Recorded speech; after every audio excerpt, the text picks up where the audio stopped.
Résumé du film Le Père Noël est une ordure le splendid. Contexte. Créé initialement en 1979 comme une pièce de théâtre par la troupe Le Splendid, Le Père Noël est une ordure est devenu un film culte en 1982, réalisé par Jean-Marie Poiret. C'est une comédie noire, absurde et grinçante, se déroulant durant la nuit de Noël dans un centre téléphonique de détresse psychologique, SOS Détresse Amitié. L'histoire en bref. Dans un immeuble parisien, Thérèse et Pierre, deux bénévoles coincés de l'association SOS Détresse Amitié, assurent la permanence du soir de Noël. Alors qu'ils espèrent une nuit calme, une série de personnages loufoques et marginaux viennent bouleverser leur tranquillité. Félix, un Père Noël violent et vulgaire, accompagné de sa compagne Josette, enceinte, battue mais rebelle. Zézette épouse X, la compagne de Félix, analphabète, habillée dans un style grotesque.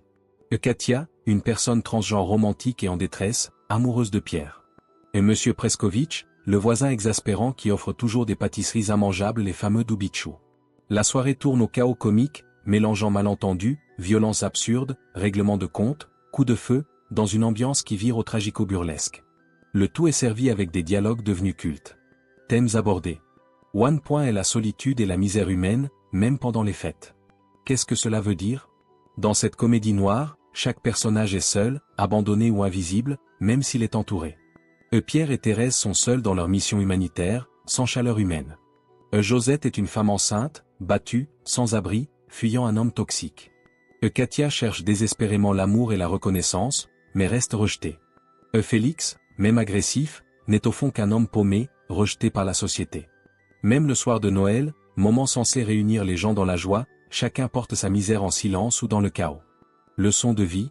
Il y a des gens seuls et en détresse tout autour de nous, même quand tout semble joyeux. La souffrance humaine ne fait pas de bruit, mais elle existe dans chaque immeuble, chaque famille, chaque vie. Exercice pour notre audience. Fais le tour de ton entourage. Qui, autour de toi, semble toujours fort mais pourrait être en détresse? As-tu pris le temps de poser une vraie question à quelqu'un cette semaine? Quel petit geste pourrais-tu faire aujourd'hui pour adoucir la solitude de quelqu'un? Nous vous invitons très chers abonnés à répondre en commentaire ou à faire l'exercice en privé, pour réveiller votre conscience humaine. 2. L'hypocrisie sociale des bons sentiments et de la charité institutionnelle. Qu'est-ce que cela veut dire? L'hypocrisie sociale, c'est faire semblant d'aider, de se soucier des autres, ou d'être moralement supérieur, alors qu'en réalité on est indifférent, égoïste ou même méprisant. Dans le film, c'est flagrant.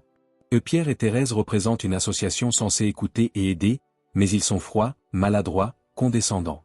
Ils parlent avec politesse, mais jugent sans empathie. Leur charité devient une façade sociale, un rôle plus qu'un véritable engagement. Pendant ce temps, les vrais exclus Josette, Félix, Katia, Zézette sont ignorés, ridiculisés ou chassés. Le film dénonce une société qui se donne bonne conscience, mais qui n'aime pas vraiment l'humanité. Leçon de vie. L'hypocrisie sociale nous fait croire que l'essentiel est de bien paraître, alors que la vraie bonté, elle, ne fait pas de bruit.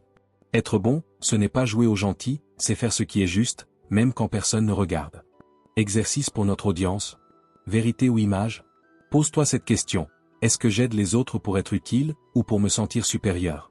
Dans ta vie, quel geste fais-tu sincèrement, et lequel fais-tu pour l'image? Note une chose que tu pourrais faire, discrètement, juste par bonté, sans le dire à personne. Nous vous encourageons très chers abonnés à commenter. Et toi, as-tu déjà croisé une personne gentille en apparence mais toxique dans le fond? Raconte ton expérience en commentaire. 3. Le décalage entre les normes sociales et les réalités des exclus. Four. Est la critique du conformisme bourgeois, à travers Pierre et Thérèse. 5. Est la noirceur comique comme miroir de la société. Exercice de la chaîne L'Art de réussir. 1. Réflexion personnelle, qu'est-ce que la vraie solidarité? Exercice. Dans un carnet, écris ce que tu ferais si un inconnu venait frapper à ta porte le soir de Noël avec une urgence. Réaliste? Généreux? Méfiant? 2. Analyse de personnages marginaux. Exercice. Choisis un personnage du film exemple, Josette, Katia ou Félix et décris ce qu'il ou elle cherche vraiment dans la vie. En quoi cette recherche te parle-t-elle dans ton propre parcours? 3. L'humour noir pour dénoncer, est-ce efficace?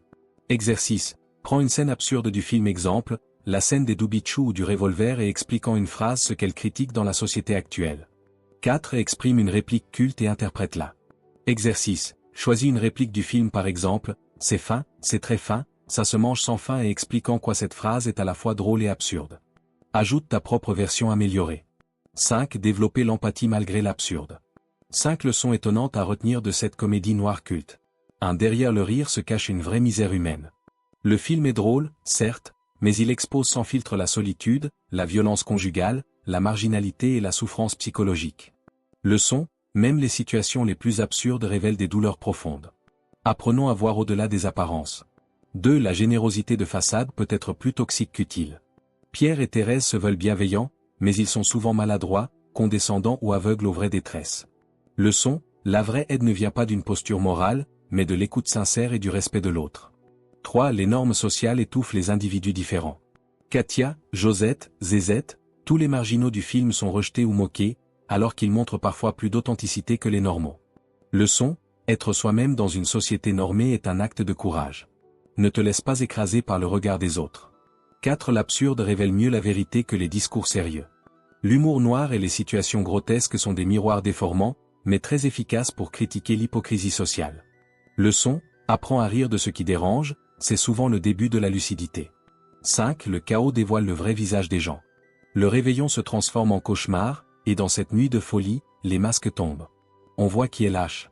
Et toi qui regardes cette vidéo? Tu viens de découvrir des leçons puissantes tirées d'un film qu'on croyait juste drôle, mais qui cache de vraies vérités sur la solitude, l'hypocrisie et la condition humaine. Maintenant, ne te contente pas de regarder. Passe à l'action. Prends un carnet, fais les 5 exercices, applique-les à ta propre vie. Tu verras, comprendre les autres, c'est souvent mieux se comprendre soi-même. Dis-nous en commentaire, quel exercice t'a le plus touché?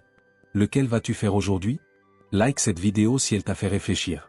Partage-la à quelqu'un qui a besoin d'ouvrir les yeux, ou simplement de rire pour penser mieux. Et surtout, abonne-toi pour recevoir chaque semaine des vidéos percutantes qui t'aident à grandir, réfléchir et réussir. Sur cette chaîne, on ne fait pas que regarder, on évolue ensemble. À toi de jouer.